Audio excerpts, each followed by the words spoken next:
Salam alaikum, marhaba bikoum, عندي في Qenitra. J'aurais aimé être parmi vous, mais bon, c'est aussi une bonne chose de faire un atelier à distance, sachant que moi j'adore tout ce qui est en direct pour l'interaction et le partage, bien évidemment.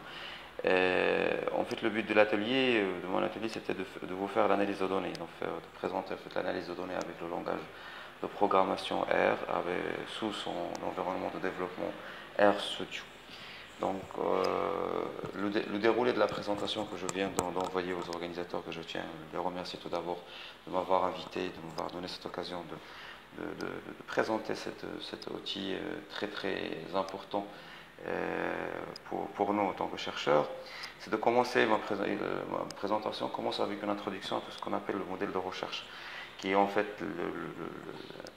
le livrable final de toute étude documentaire qui devrait se faire selon une démarche spécifique, c'est un peu la revue de littérature et la revue de littérature systémique, pour arriver à faire un croisement entre les travaux antérieurs, une discussion des travaux antérieurs, pour essayer de voir par rapport à mathématiques de recherche, ceux qui ont travaillé, comment ils ont travaillé, avec quelle méthode, en adoptant quelle approche, en travaillant sur quel échantillon, quelle population, etc. Et de définir les variables de recherche, les variables à la fois explicatives qui sont en entrée et la variable A expliquée ou dépendante qui est à la sortie du modèle, supposé modèle théorique, qui pourrait être des propositions émanant des auteurs, d'autres auteurs, comme aussi ça peut être ma propre contribution, ma propre lecture des travaux antérieurs en essayant de faire une synthèse. Désolé pour le bruit de l'extérieur.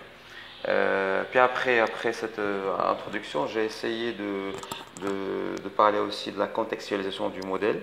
Pourquoi tout ça? Pourquoi ne pas aller directement à parler de l'analyse de données sans pour autant faire cette introduction? Parce que dans l'analyse de données, qu'est-ce qu'on fait? C'est les données collectées du terrain. Ces données, ça devrait parler d'une problématique, notre problématique de recherche, qui est en quelque sorte articulée autour des variables de recherche, hein, les variables dépendantes et indépendantes, etc. Donc ce passage, il est obligatoire, cette réflexion, elle est obligatoire, surtout quand on est en train de faire une étude quantitative. Le cas de l'outil que je présente aujourd'hui, c'est le R avec sous R Studio, et avec l'usage d'un package qui est très utile, qui va tout simplement vous permettre de travailler avec le R sans pour autant être très connaisseur du R. C'est l'extension R Commander. Et surtout quand on est en train de travailler avec l'approche quantitative.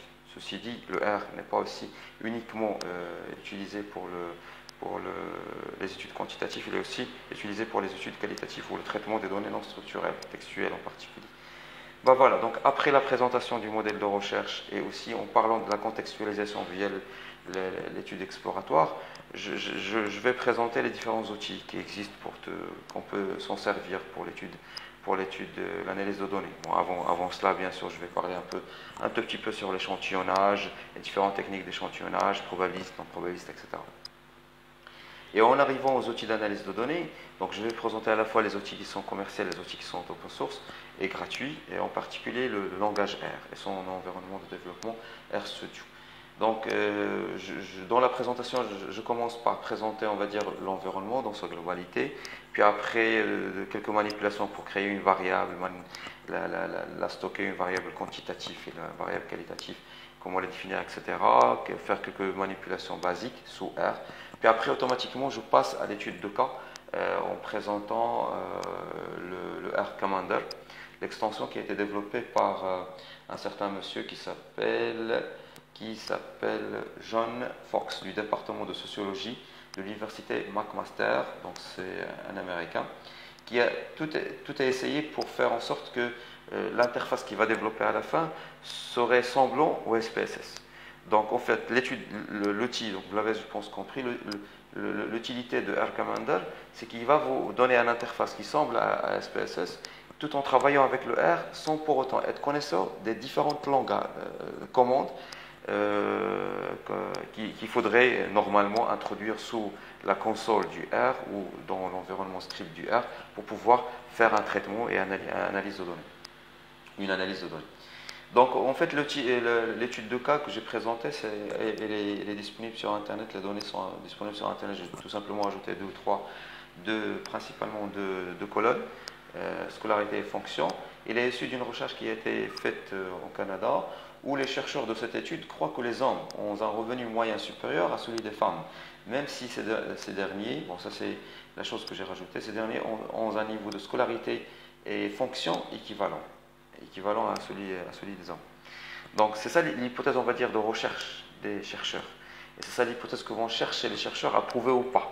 Donc comment ils ont fait? Donc bien sûr en travaillant avec un questionnaire, ils ont fait un échantillonnage, ils ont récolté les avis des gens, etc. En notant le sexe, l'âge, la scolarité, la fonction et le revenu de l'individu. Et aussi en posant une question, à votre avis, vous êtes d'accord ou pas? Est-ce que les hommes se touchent mieux que les femmes? Puis après, ils ont fait l'analyse de données. En fait, dans l'étude de cas, j'ai essayé de vous présenter d'abord le R Commander et comment l'installer sous le R, puis vous le présenter. Puis après, les différentes étapes. Ce qui m'intéresse, moi, c'est beaucoup plus la méthodologie. D'accord? C'est les étapes que normalement on devrait faire quand on fait une analyse de données. Moi, je l'ai appris en faisant des erreurs, en commettant des erreurs dans ma phase d'études doctorale. Donc, en passant par à droite et à gauche. D'accord? Pour essayer de voir comment je vais faire avec mon échantillon, comment je vais faire avec mon analyse de données. Et j'ai essayé d'apprendre de là. Puis après, bien sûr, en faisant de la documentation, en lisant et en travaillant en profondeur sur la chose, donc j'ai essayé de développer mes propres compétences. Donc les différentes étapes, ça commence de l'importation de données sous R Commander toujours, pas le R, mais R Commander cette fois, ça veut dire avec une interface très très graphique et très user-friendly, on va dire. Depuis l'importation de données, le nettoyage des données, ça veut dire il faut se poser cette question, il faut qu'on a les données de l'échantillon, est-ce que c'est la qualité de ces données? Donc il faut se poser la question par rapport à la qualité de ces données. Est-ce qu'il y a des données manquantes? Parce qu'on ne peut pas continuer si on a des données manquantes. Il faut prendre une décision, soit les exclure, soit les estimer, soit les remplacer. Si on a des données aberrantes, ça veut dire qu'il faut d'abord détecter la donnée aberrante. La manquante, on la voit, c'est une cellule vide, mais l'aberrante, il faut aussi la détecter, d'accord? Et agir en conséquence. Et il faut tester ce qu'on appelle le test de normalité. C'est un outil très très agréable qui a été développé par les statisticiens, de voir est-ce que dans la distribution statistique de mes données, est-ce que plus ou moins, grosso modo, ça ressemble à la distribution de la loi normale, parce que ça va nous ouvrir un champ très important, ce qu'on appelle, par exemple, si on travaille avec les tests d'hypothèse, au lieu de travailler avec des tests d'hypothèse non paramétrique. Si on a le test de normalité positif, on travaillera avec les tests d'hypothèse paramétriques, beaucoup plus costauds, beaucoup plus robustes.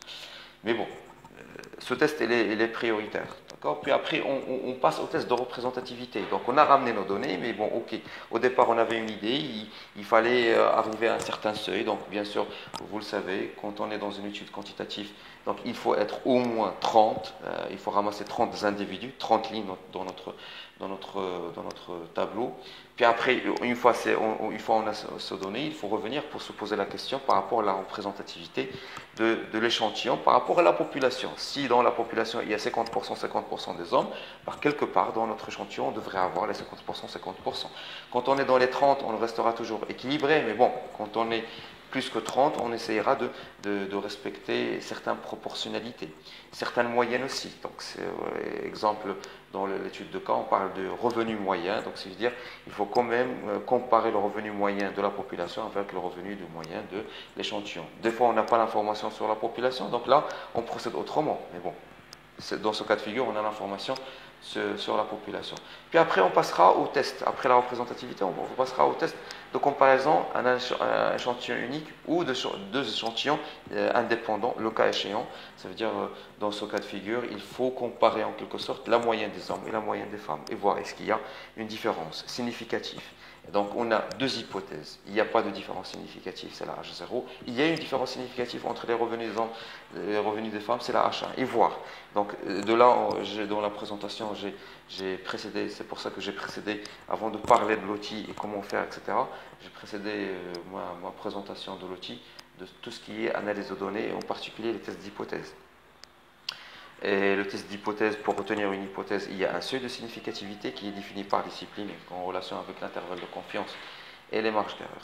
Bah voilà, j'espère que vous allez profiter de cet atelier. Je tiens à vous remercier pour l'intérêt. Voilà, c'est ma fille. Il ne va pas quand même me lâcher.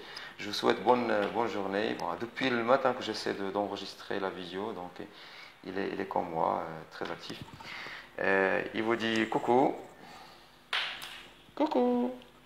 Bonne journée et bonne continuation pour votre conférence. Merci beaucoup. Au revoir.